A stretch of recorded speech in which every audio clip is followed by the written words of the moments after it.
আমাদের যে অভিনেত্রী স্বপ্ন বুবলী উনি কন্যা সন্তানের মা হয়েছেন এরকম একটা পোস্ট দিয়েছেন, এই বিষয়টি বলুন। এই বিষয়ে আসলে আমার বলার কিছু আমি জানি, তোমরা আমাকে এই প্রশ্নটা করবে। আসলে এই বিষয়টা আমার একান্তই ব্যক্তিগত সূত্রে পাওয়া।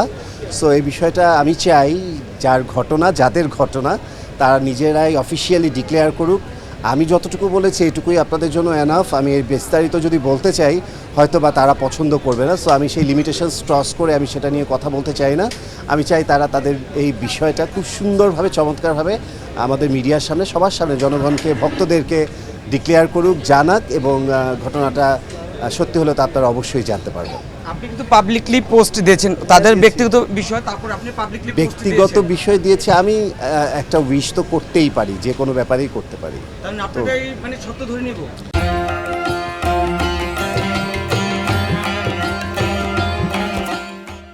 আমারটা সত্য মিথ্যার জন্য তো আপনাদের কিছু সময় ওয়েট করতে হবে। নাম মেনশন করে একবার পোস্ট দিয়েছেন। হ্যাঁ, আমি যেটুকু বলেছি আমার পাওয়া তথ্যসূত্রে আমি দিয়েছি, এবং যতটুকু বুঝেছি দিয়েছি, জেনে বুঝেই দিয়েছি, এবং বাকিটা আমি চাই যে তারা বলুক, তারা জানাক। তো আমার মনে হয় এর চেয়ে বেশি বললে তারা একেবারেই পছন্দ করবে না।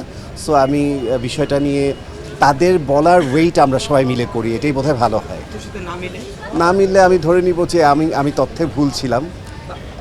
আমি তথ্যে ভুল ছিলাম, তাহলে আমি যে তথ্যটা যেই সূত্র থেকে পাওয়া বা যেভাবে আমি একান্ত ব্যক্তিগত সূত্রে বা যেই তথ্য মতে পাওয়া, হয়তো বা আমার তথ্যে বা আমার বলাতে ভুল ছিল, এই তো বিষয়টা।